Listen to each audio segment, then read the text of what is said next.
인사드리겠습니다. 반갑습니다. 안녕하세요. 네. 저는 이제 춘천에서 오늘 왔는데, 서울하고 여기가 이제 중간 지점인 것 같습니다. 그래서 저도 1시간 정도 걸려서 여기 왔습니다. 북북교회, 서울 북북교회 성도님들 앞에 제가 처음 서는 거기 때문에 제 자신에 대해서 조금 소개드리고 이렇게 말씀을 드리는 것이 좋지 않겠는가 그런 생각을 해보게 됩니다. 저는 강원도산입니다. 그래서 저희 부친이 강원도 양양이 고향이시기 때문에 저도 지금 본적지가 양양으로 되어 있습니다. 그래서 전국 장로 수양회에 이렇게 가면 서울의 어떤 형제님은 이 강원도 형제들이 나타나면 감자들 왔어? 어서 오라고 이렇게 이제 환영하기도 하고 그러는데요. 저는 1980년서부터 춘천 모임이 이제 1980년에 시작이 됐어요. 그래서 이제 80년서부터 지금까지 이렇게 주님을 섬겨왔습니다.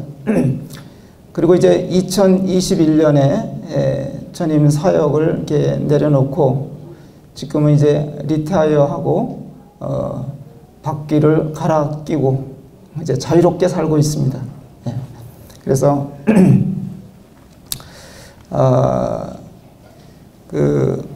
그런 생각을 좀 해봤습니다. 목수가 일을 하다가 못을 하나 박아야 되는데 이제 망치가 없는 거예요. 그러면 목수는 옆에 있는 돌이라도 들어서 못을 일단 하나 박는 것입니다. 그래서 주님께서 마땅한 연장을 찾지 못하셔서 돌멩이 같은 저를 이렇게 부르셔서 지금까지 이렇게 은혜로 살아왔다 이런 생각을 해보게 됩니다. 이번 수양회에 제가 이제 이렇게 부름을 받고 왔습니다만은 처음에 이제 적지 않은 부담감이 있었죠. 왜냐하면 제가 서울 북북교회 모임의 바람대로 또 부응할 수 있을까 그런 생각이 이제 들기도 했고요. 그래서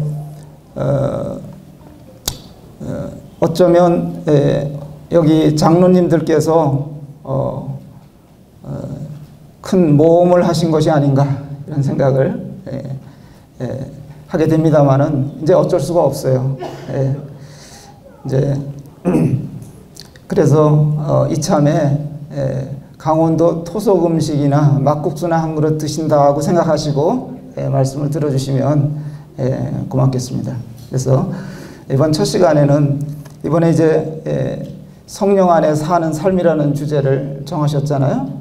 그래서 로마서 6장에서부터 8장까지 내용을 가지고 이렇게 말씀을 나누고자 합니다.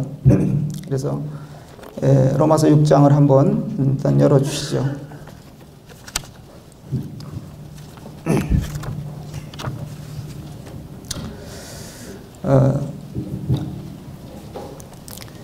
그리스도인과 성령님의 관계를 뭘로 비유하면 가장 적절할까 그런 생각을 제가 이 주제를 받고 나서 계속 생각해 봤어요.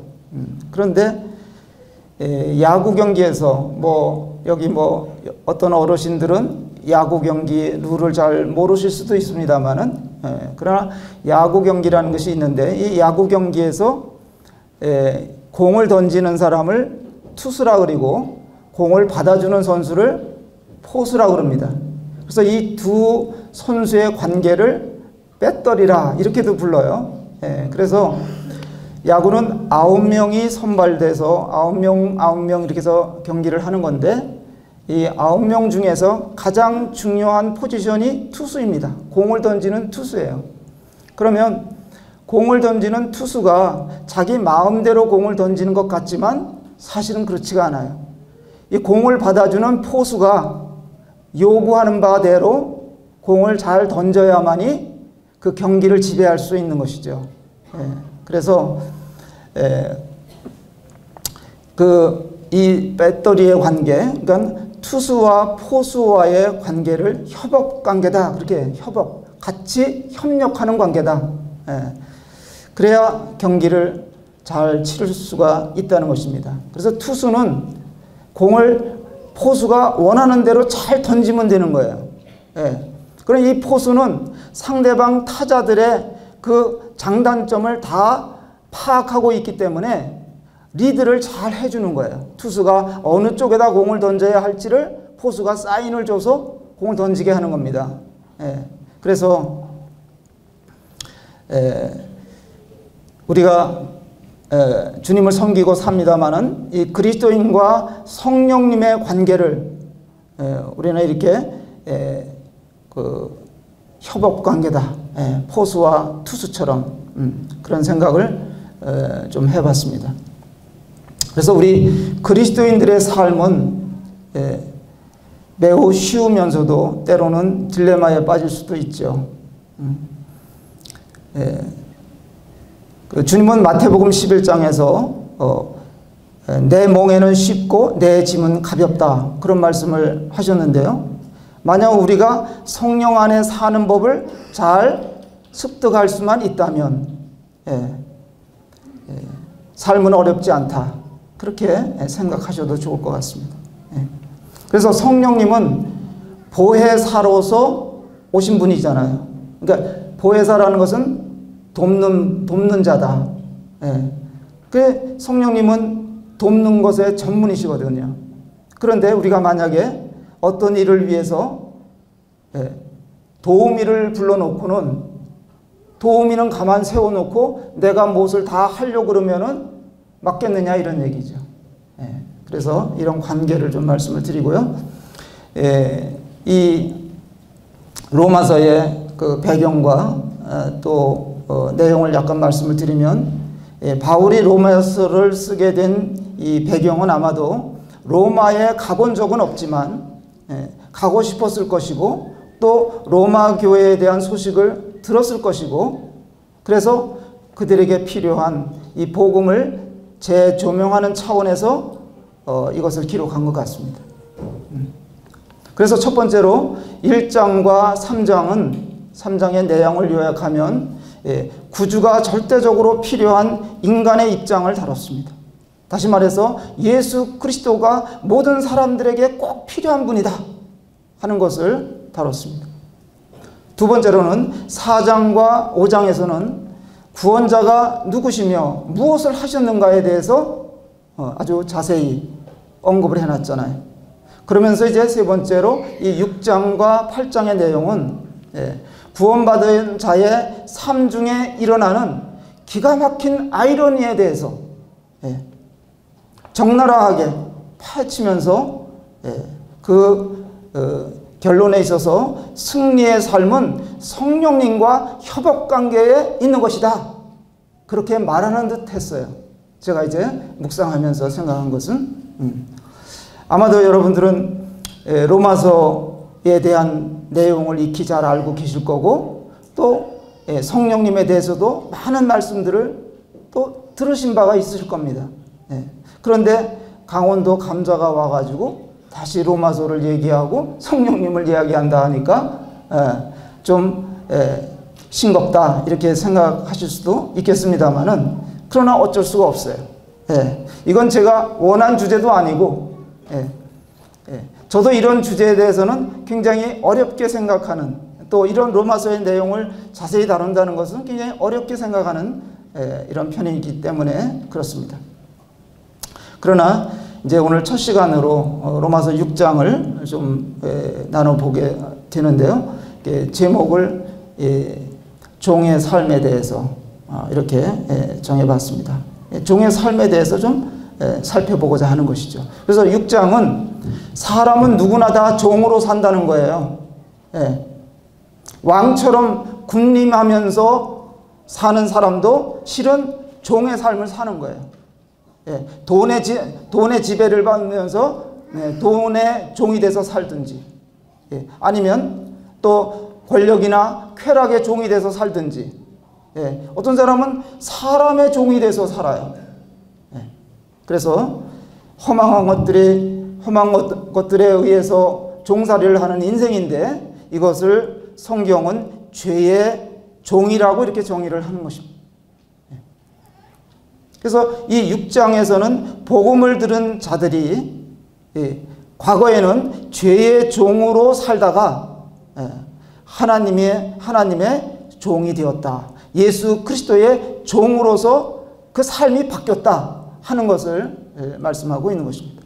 그래서 그 첫 번째 포인트는 죽음에 관한 이야기가 여기 나오고 있죠. 1절서부터 14절까지 내용을 이렇게 보시면 다 읽었으면 좋겠습니다만은 시간 관계상 이제 내용을 또 익히 잘 아신다고 제가 전제하고 말씀을 이어가겠습니다. 여기 1절서부터 14절까지에 보면은 제일 많이 나오는 단어가 죽음이에요. 14번 정도 나옵니다. 우리 성경에. 그러면 매 절마다 죽음이라는 이야기가 나오는 거예요.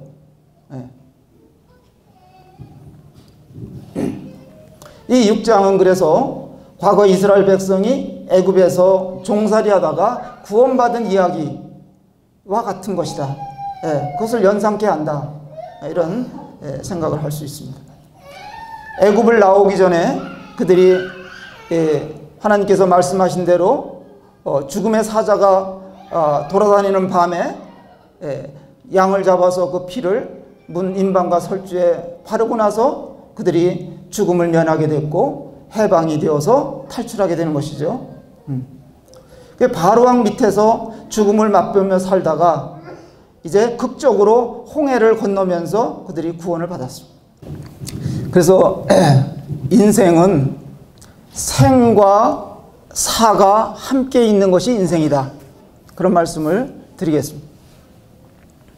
출발은 생이지만 죽음이 옆에 항상 따라 붙는 거예요. 남녀노소 불구하고. 그래서 세상은 두 장르가 공존하는 것입니다. 생과 사가. 옆집에서 아이가 하나 태어나고요, 그 옆집에서 초상이 치러지는 거예요. 이게 인생이에요. 세상이에요. 죽음을 누가 좋아하겠습니까? 누구도 좋아하지 않지만 사람들은 죽음을 겁내고 살 수밖에 없는 거고 또 두려워하면서 사는 것입니다. 성경은 종종 역설을 말하고 있습니다. 낮아지면 높아진다고 그랬고요. 주는 자가 행복하다 그랬고, 또 죽어야 산다고 그런 말씀들이 있습니다. 그래서 골로새서 3장 3절에 보실 것 같으면 이는 너희가 죽었고 너희 생명이 그리스도와 함께 하나님 안에 감춰져 있느니라, 그렇게 말씀하고 있죠. 에베소서 2장 1절에도 그렇습니다.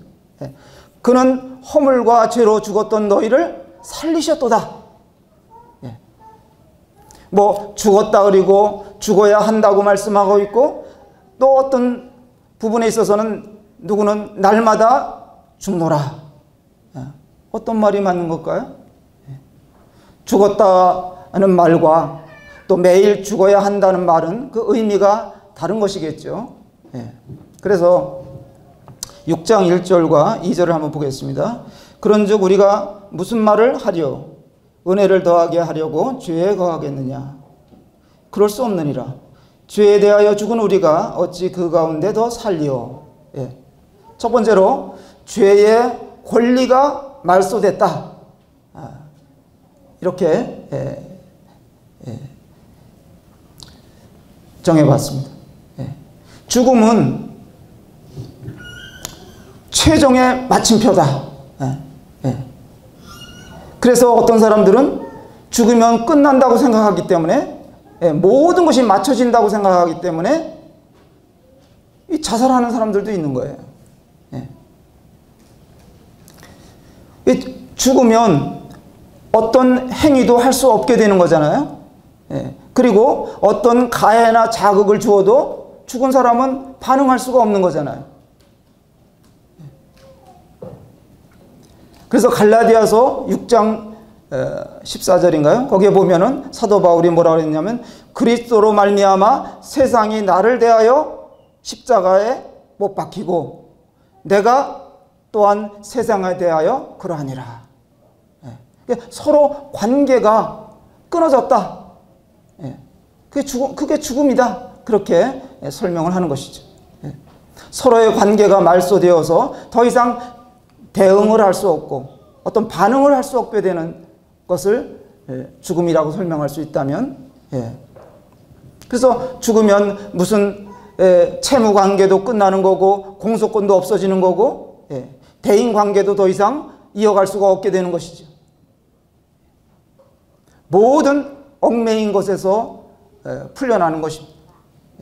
그러나 사람들이 죽으면 그만이라고 생각하고, 그리고 또 히브리서 9장 27절에 보면 한 번 죽는 것은 정하신 것이요. 여기까지는 사람들이 다 인정을 해요. 왜? 날마다 죽음을 맞닥뜨리면서 사니까 누구나 다 죽는다 이거예요. 거기에 대해서 모르는 사람이 없습니다. 그런데 그 다음을 모르는 거예요. 그 다음에 뭐가 있다 그랬습니까? 심판이 있다. 하나님 앞에 서야 되는 때가 온다는 거. 그걸 사람들이 모르는 거예요.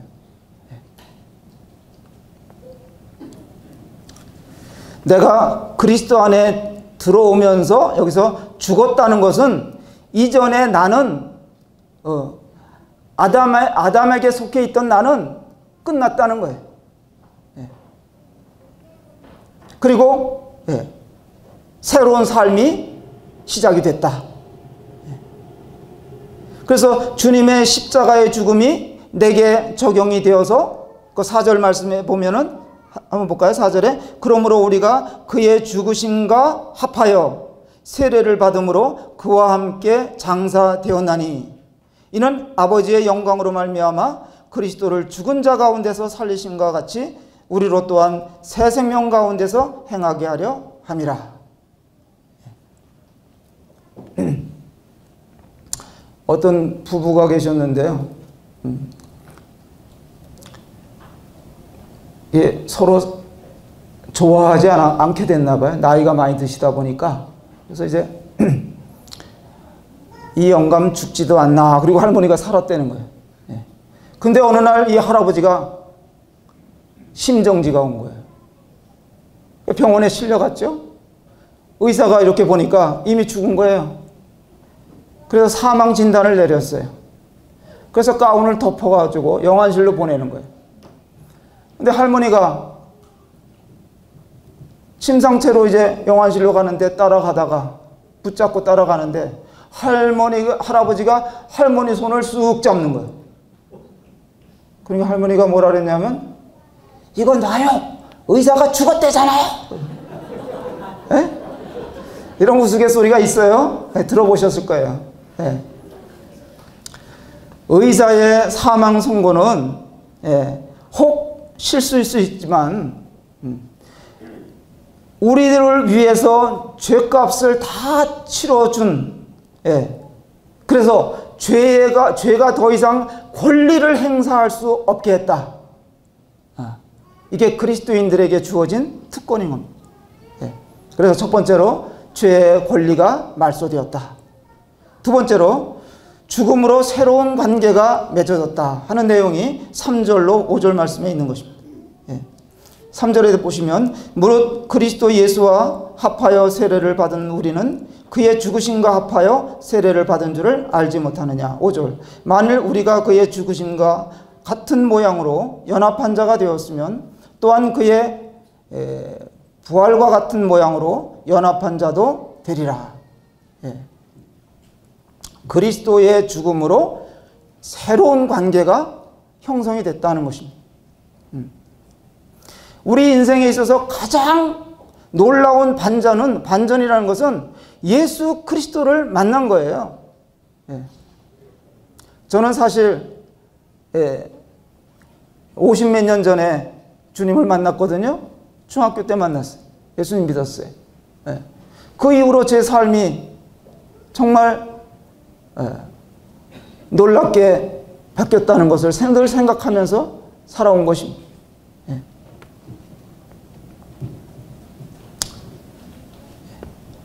우리의 신분이 달라졌고요. 격상이 된 거예요. 또 우리의 위상이 변한 것이잖아요.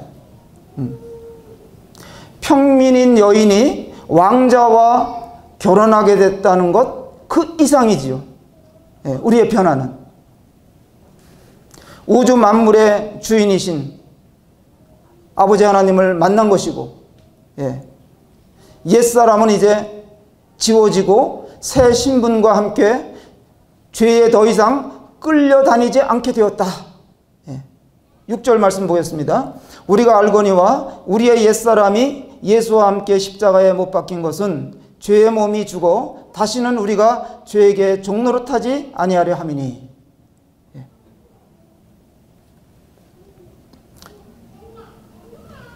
사단의 무기가 사망인데 사람들을 사망을 무기 삼아서 위협하고 이런 사단의 무기를 주님이 깨트려 버리신 거예요. 뺏어 버리신 거예요. 새 주인과의 관계가 맺어지면서 모든 보장과 보호와 특권을 누리게 된 것이 그리스도인들의 삶이잖아요. 옛날에 한 거지 소년이 있었다고 해요. 근데 거지 소년이 구걸을 하다가 이제 길을 가던 이제 민정시찰을 나온 임금을 만난 것이죠. 그래서 임금이 이 소년 보고, 야, 너 나와 함께 왕궁에 가서 살래? 내가 너 아들 삼으마. 그러니까 이 소년이 네 그랬어요. 그렇게 대답을 하고 자기가 이제 가지고 있는 것을 딱 보니까 세 가지가 있는 거예요. 하나는 깡통, 또 하나는 담요, 또 하나는 숟가락인 거예요. 깡통은 그가 밥을 얻어먹는 중요한 도구잖아요. 그거 없으면 굶어 죽는다, 이런 생각을 했던 거예요, 이 소년이. 두 번째로 담요는 추운 이런 밤에 바람을 막아주고 냉기를 막아주는 아주 꼭 필요한 것이다, 그렇게 생각을 했던 것이죠. 그 다음에 숟가락을 생각했는데 이것은 밥 먹는데 없어서는 안 되는 아주 중요한 것이다. 그래서 임금 보고 뭐라 그랬냐면, 이거 세 가지 제가 가져가면 안 돼요. 그러니까 임금이 단호하게, 안 돼! 다 버려! 너가 나와 함께 왕궁에 가서 살려면 그런 거 다 버리고 와야 돼. 그랬다는 거예요. 하나님이 보시기에 우리도 거지 소년과 같은 것이 아닌가, 이런 생각을 해보게 됩니다. 깡통은 중요한 경제 수단으로 뭐든지 모으는 통이잖아요. 사람들은 유익하다고 여기는 것들은 다 이 깡통에 담고자 하는 거예요. 심지어는 남의 것이라도 내 깡통에 넣을 수만 있으면 좋겠다, 그러면서 주워 넣는 거예요. 깡통을 채워야 사람들은 성공이라고 생각하는 것입니다. 그래서 밥그릇 싸움도 하잖아요. 사회가 시끄럽습니다. 뭐 요즘은 안 그런지 모르겠습니다만 옛날에는 어떤 직장은 철밥통이라고 그러면서 자랑하고 사는 것이 인생들이에요. 두 번째, 그 담요는, 아까 소년이 갖고 있던 그 담요는 자기를 지켜주면서 따뜻하게 해주는 것들, 그 무엇들을 이 담요로 생각하고 사람들이 사는 거예요. 그게 지식일 수도 있고 명예일 수도 있고 지위나 권세나, 심지어는 종교적인 열심도, 그런 열심을 내면 그런 것이 나를 따뜻하게 해주고 덮어주는 것이다, 이렇게 여기고 사는 사람들도 있다는 말씀입니다. 숟가락, 절대 없어서는 안 되는 중요한 것이라고 사람들은 생각하고 살죠. 뭐든지 내 입으로 퍼넣어야 된다고 생각하는 것입니다. 사람의 욕심은 정말 한이 없는 것 같아요. 예. 자기 이익을 위해서라면 참 물불을 가리지 않고 온갖 고생을 다 하면서 때로는 금수저 또 흙수저 타령을 하면서 사는 세상의 모습을 우리가 보고 있습니다. 그런데 이런 우리를 부르시고 예수님을 믿게 하셔서 하나님 나라에서 주와 함께 살게 하신 것이, 아까 그런 찬송 불렀잖아요. 네. 주와 함께 걸어가는 것이 이게 얼마나 복된 것이냐, 놀라운 일이냐. 그래서 이 로마서 6장에서는 이런 것들을 알라. 네. 어디에 나와요? 알고? 네. 알지 못하느냐? 3절에 나옵니다. 네. 또 11절에 보면 여길지어다. 13절에 보면 드리는 삶에 대해서 말씀하고 있는 거예요. 소년이, 아까 예화로 말씀드린 그 거짓 소년은 처음엔 왕이 자기를 왕궁에 데려가서 살자 그랬을 때 실감이 나지 않았을 거예요. 또 왕궁에 가서 살아보니까 왕의 가족으로 그 신분을 가지고 사는 것이 그게 참 어색할 수도 있었어요. 그러나 그것을 그가 차츰차츰 받아들이고 합당한 삶을 그는 드려야만 했던 것이겠죠. 우리가 예수님을 믿고 나면 처음에 여기 구원받고 다 오래되신 분들이 대부분이겠지만 처음 믿으신 분들은 어떤 면에서는 적응이 잘 안 될 수도 있단 말이에요. 그런데 주님이 나를 부르시고 구원하신 목적이 뭐냐는 것이죠. 6장 4절에서는 거기 끝에 보면 새 생명 가운데서 행하게 하려 함이라. 새 생명 가운데서 행하는 것, 그걸 위해서 나를 불러내신 것이다. 또 6절에 끝에 보면 죄에게 종노릇하지 않게 하려 함이니 그랬잖아요. 이것을 기억할 필요가 있습니다. 죄는요, 치명적인 겁니다. 죄는 사망을 가져왔잖아요. 5장 12절에 말씀하고 있습니다. 근데 거듭난 그리스도인들에게서는 있어서는 죄는 더 이상 어떤 권리도 없다는 거예요. 권리가 없었어요. 그것을 말씀드리고요. 그 다음에 두 번째 포인트로는 제가 그 요약본을 여기다가도 이제 적어놨는데요. 종에 관한 이야기예요. 16절 이하에 있는 말씀이 종에 관한 이야기인데 16절만 제가 읽어드리겠습니다. 너희 자신을 종으로 내주어 누구에게 순종하든지 그 순종함을 받는 자의 종이 되는 줄을 너희가 알지 못하느냐.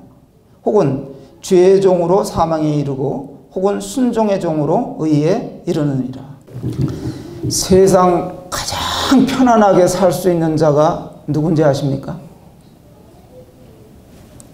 종이에요. 의의 종. 가장 편안하게 살 수 있어요. 종은요, 먹는 걱정 안 해요. 잠자리 걱정할 필요가 없어요. 또 무슨 일을 하고 사나 일거리 걱정도 안 해요. 제가 이제 요즘에 어떤 분들이 종종 질문을 해요. 무슨 계획이 있냐 이거죠. 인생 2막을 시작했다고 했는데 무슨 계획을 갖고 사느냐, 그걸 질문을 하는 분들이 계세요. 그럴 때 저는 그런 말씀 드리죠. 종이 무슨 계획이 있겠습니까?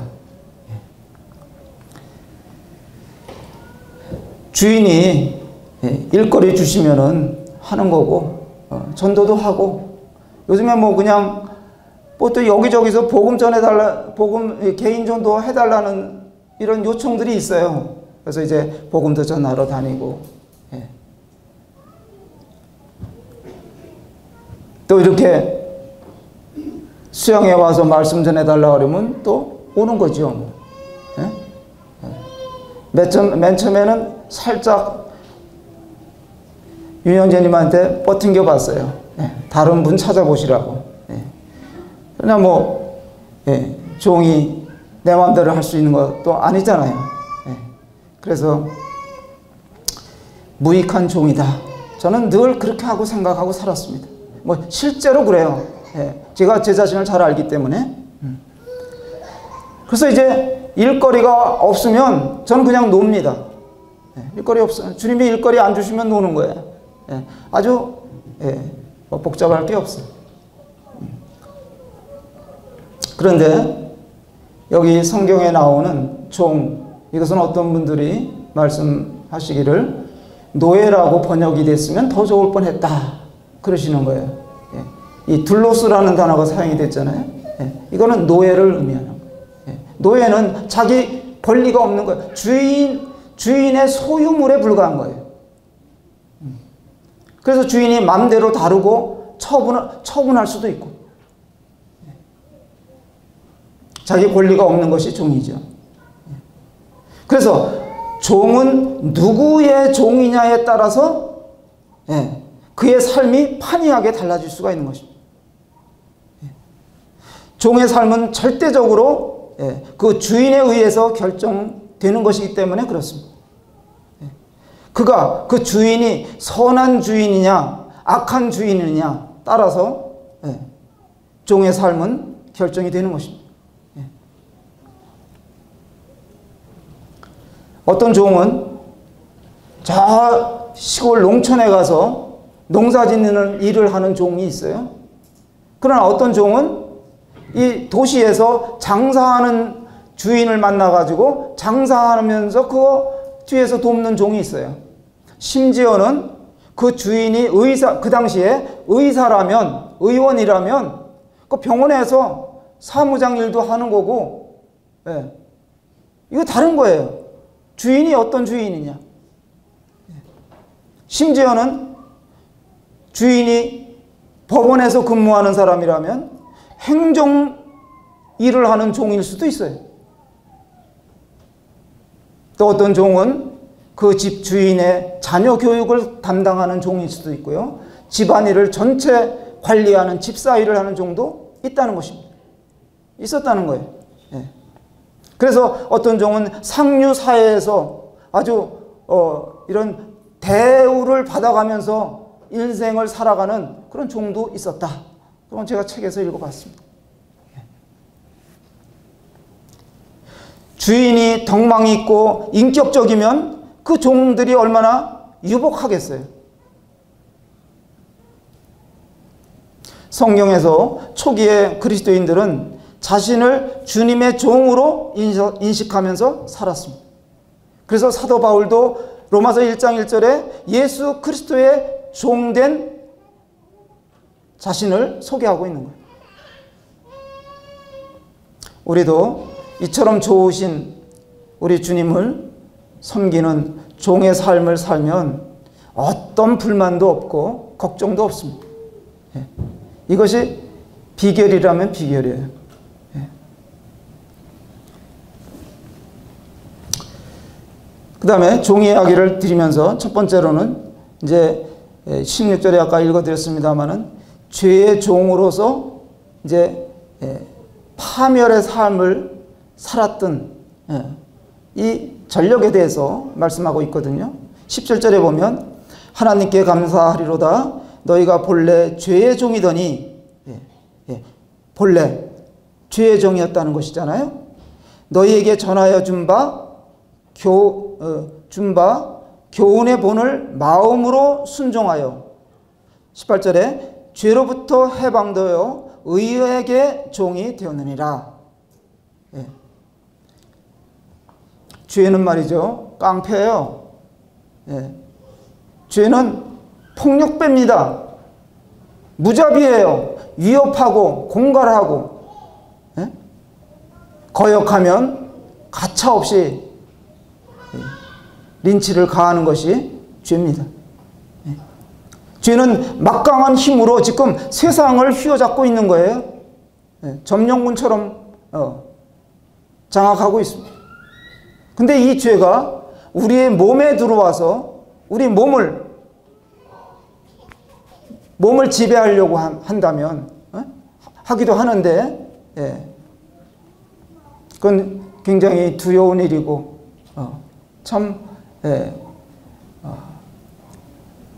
많은 괴로움을 호소할 수밖에 없는 삶이 되는 것이죠.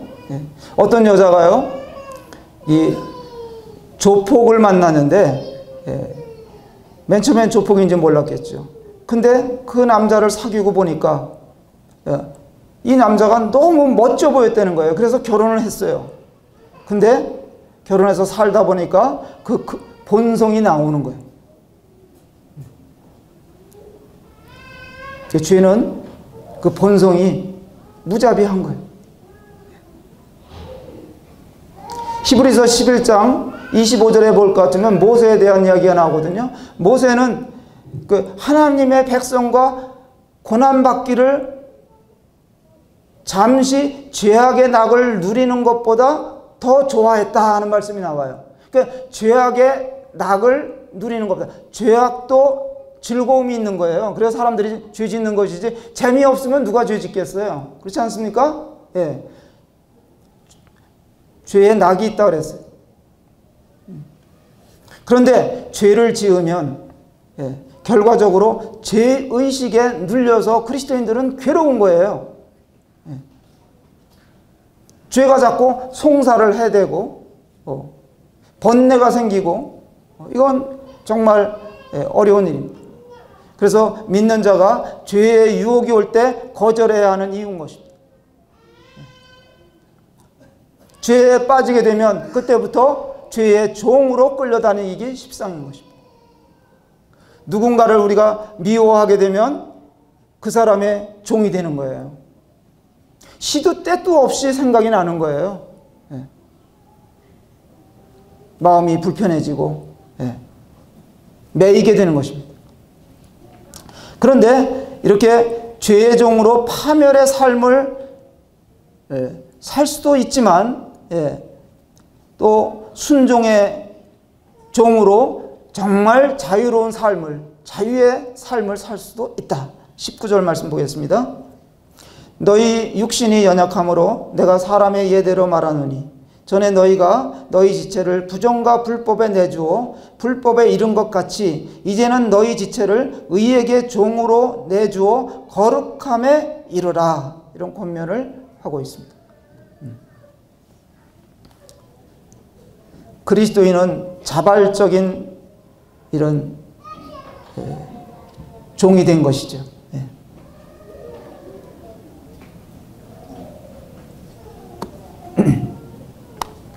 사랑의 매인 종, 하나님을 섬기는 삶, 이게 어디에 매여가지고 끌려가서 억지로 하는 삶이 아니죠. 성령의 인도를 받는 삶은 기쁨과 자유가 보장이 되는 것입니다. 날 위해서 모든 것을 희생해 주신 주님을 사랑하는 삶은 강력한 능력이 거기에서 나오게 되어 있습니다. 사랑보다 큰 힘은 없어요. 법에 매여서 의무적으로 순종하면서 사는 이런 것이 아니란 말씀입니다. 사랑의 종으로 살면 정말 행복한 것이죠.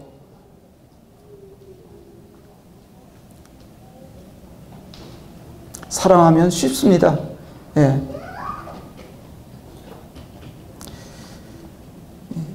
그래서 주님의 종으로, 우리가 순종의 종으로, 의의 종으로 이렇게 살면 그야말로 최상의 삶이지만, 죄의 종으로, 그리스도인이 구원받고서도 죄의 종으로 살면 그 삶에 있어서는 모든 평강을 잃어버리는 거예요. 시간이 돼가기 때문에 제가 마지막 결론적으로 말씀을 드리겠습니다. 우리 인생의 행복은 또 불행은 만남에 있는 것이다. 그런 말씀을 드립니다. 공감하시겠죠? 결혼 생활도 잘못해서 평생 아주 힘들게 사는 사람들도 있습니다. 그래서 인생은 누구와 만나고 누구와 하나 되어 사느냐에 따라서 신분과 그 위상과 그의 소속이 달라지는 거예요. 여기 계신 형제자매님들은 복음을 들으셨잖아요. 또 주 예수 그리스도를 만나셨잖아요. 이게 얼마나 놀라운 일이냐, 이걸 생각하셔야 됩니다. 이건 기적이고 이건 행복이다. 뒤웅박이라는 거 아세요? 뒤웅박.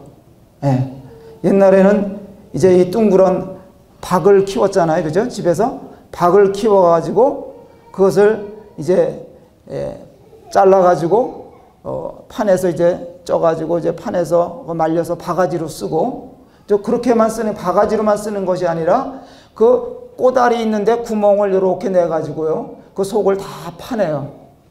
그 말려서 거기다가 부잣집은 참깨를 넣어놓고, 그래갖고 이제 처마 밑에 달아놓는 거예요. 주렁주렁. 용기로 쓰는 거죠. 가난한 집은 뭐 넣어놓을 게 없잖아요. 그러니까 소여물을 집어넣는다. 그런 얘기가 있어요. 그래서 뭐 여자 팔자, 뒤움박 팔자다. 뭐 그런 말도 있더라고요. 옛날에 들어보니까. 그래서 그 속에 무엇이 들었느냐예요. 그래서 누구를 만나느냐에 따라서 그 위상이 달라지고 신분이 바뀐다, 이런 얘기겠죠. 그래서 우리는 고린도후서 4장 7절에 보면 우리가 이 보배를 질그릇에 가졌으니, 그런 말씀이 있어요. 질그릇으로 비유했죠, 우리를. 거기 보배가 뭘까요? 뭐 그게 복음일 수도 있고 빛일 수도 있고 힘일 수도 있어요. 누구와의 연합인가? 누구를 만나서 사는 것이냐? 우리를 자기 피로 사신 예수 그리스도와 우리가 합해졌다. 굉장한 특권인 것이죠. 그래서 6장에서는 침례를 통해서 이와 같은 것들이 이루어진 사실을도 말씀하고 있는 거고요. 함께 죽었다 그랬고, 장사 지낸 바 되었다 그랬고, 또 부활로 연합이 됐다, 이런 말씀들을 해주고 있는 것입니다. 내가 먼저 주님을 택한 것이 아니고 주님이 먼저 나를 택해 주셨다. 우리는 선택받은 자들이다. 주님이 이 세상에 오셔서 우리들의 모든 죄를 정결케 하는 일을 마치시고 다시 오셨던 곳으로 돌아가실 때에, 가시기 전에 약속하신 것이 있다면, 내가 떠나가면 보혜사 성령을 너희들에게 보내주겠다. 그래서 그 성령님이 오셔서 우리들을 도우시고 인도하시고 지켜주시고 이런 일들을 하신다는 것이죠. 믿는 자들에게는 여러 가지 닉네임이 있죠. 그리스도인, 하나님의 자녀, 이건 신분적인 얘기할 때 하나님의 자녀라 그러고, 또 친구라 그러고, 대사, 또 뭐 나그네, 나그네라는 말도 있어요. 나그네라는 것은, 그 말의 뜻은 낯선 사람이다, 그런 뜻입니다. 그래서 저희 어머니가 저 어렸을 때 이 뒷집에 웬 나그네가 왔다, 그 얘기를 하죠. 그 낯선 사람이 왔다, 그 뜻이에요. 우리는 세상 사람들이 보기에, 믿는 자들은 낯선 사람들이에요. 가치관이 다르잖아요. 저들하고 가는 방향이 다르잖아요. 목적하는 바가 다르다, 이거예요. 나그네들이. 또 아까도 말씀드렸습니다만 종이다, 뭐 이런 여러 가지 이름들을 붙일 수가 있는데요. 저는 가장 좋아하는 이름이 있다면 그것은 나는 무익한 종이다. 그리고 살았어요. 이건 제가 사실을 말씀드리는 것이죠. 그런 마음으로 살았습니다. 우리들의 삶은 여기서 종으로 살면, 이 땅 가운데서만 종으로 살면 돼요. 종으로서 일하면서 섬기면서 살면 돼요. 주님이 오시면 우리는 다른 차원에서, 다른 위치에서 우리는 영혼을 보내게 될 것입니다. 주님이 저 같은 자를 부르셔서 복음과 함께 살게 하셨고요, 교회와 함께 살게 하셨고요, 모든 것을 도우셨어요. 경제적인 문제도 저는 걱정하지 않고 살게끔 하셨어요. 지금도 그래요. 또 제가 무슨 일을 할까 걱정 안 해요. 주님이 일거리들을 날마다 주셔요. 우리 주님은 성령님을 통해서 뭐든지 어떤 그리스도인이라 할지라도 그를 위해서 지원을 아끼지 아니하시는 그런 분으로 계신 거예요.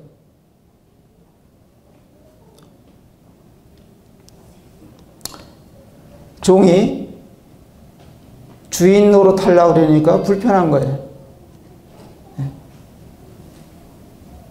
종으로 살면 정말 자유롭게 우리가 살 수가 있는 것이죠. 기쁨으로 주님을 사랑하면서 섬기며 살 수가 있어요. 다시 말씀드립니다마는 우리가 구원받은 것은 기적 중에 기적이고, 우리의 감독 대신 하나님이 우리가 성령님과 협업을 통해서 이 세상을 이기도록, 또 주님이 영광을 얻으시도록 그렇게 역사하시는 분이에요. 그래서 성령님 안에 사는 삶은 세상에서 승리를 위한 정석이다, 그렇게 생각을 했습니다. 내가 공을 던지는 투수라면 나를 돕는 성령님은 포수로 계신 거예요. 필요할 때마다 사인을 다 주셔요. 포수가 손가락으로 투수에게 여러 가지 사인을 주거든요.